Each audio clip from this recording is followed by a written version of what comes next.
আমরা গণতন্ত্রের চতুর্থ স্তম্ভ শুধু ভাষণে বলি না, কাজেও করি। আমি তৎক্ষণাৎ পিজিতে ছুটে গেছি এবং রিপোর্টাররা সাহস পেয়েছে, তারা এগিয়েছে, এফআইআর করেছে, মেডিকেল করেছে।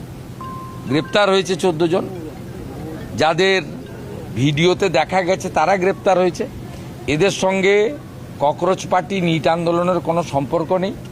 এরা কেউ ছাত্র নয়, এরা কমপ্লিটলি জামাতি, মৌলবাদী এবং ভারতবর্ষকে দুর্বল করতে চায়, অশান্তি করতে চায়।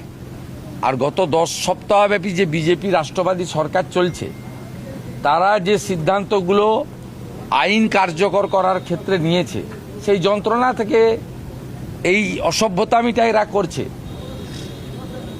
এই খারিজি মাদ্রাসা তার রেজিস্ট্রেশন নিয়ে তদন্ত হচ্ছে, এদের রাগ আছে। অবৈধ ওবিসি সার্টিফিকেট পেয়েছিল, হাইকোর্ট বাতিল করেছিল, আমরা কার্যকর করেছি, রাগ আছে।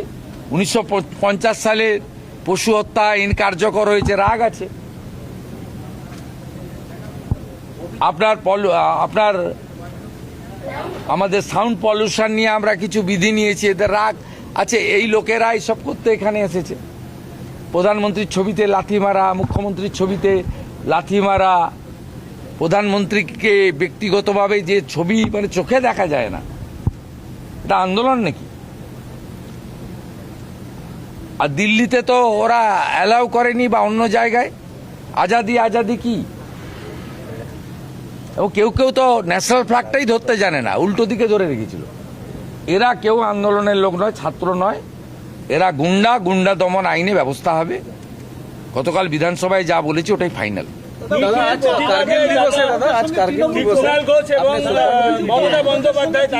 আজকে কার্গিল দিবস। কার্গিল দিবসে যারা শহীদ হয়েছে আমাদের ভারত মাতাকে সুরক্ষিত রাখার ক্ষেত্রে, তাদের স্মরণ করার দিন। সোশ্যাল মিডিয়াতেও করেছি, এখানে মন কি বাত শুরুর আগে এখানে যে আমাদের অস্থায়ী শহীদ বেদি বানানো হয়েছে, সেখানে দাঁড়িয়ে স্যালুট করেছি। তাদের সমস্ত বিদেয়ী আত্মার অমরত্ব প্রার্থনা করি এবং অটল বিহারী বাজপেয়ীজির নেতৃত্বে ভারতবর্ষকে সুরক্ষিত রাখা এবং বিদেশি শক্তিকে পরাস্ত করার যে ঐতিহাসিক বিজয় ঘটেছিল, সেই দিন আজকের দিন। গোটা দেশ শ্রদ্ধার সঙ্গে শহীদদের স্মরণ করছে এবং গর্বের সঙ্গে কার্গিল বিজয় দিবস পালন করছে।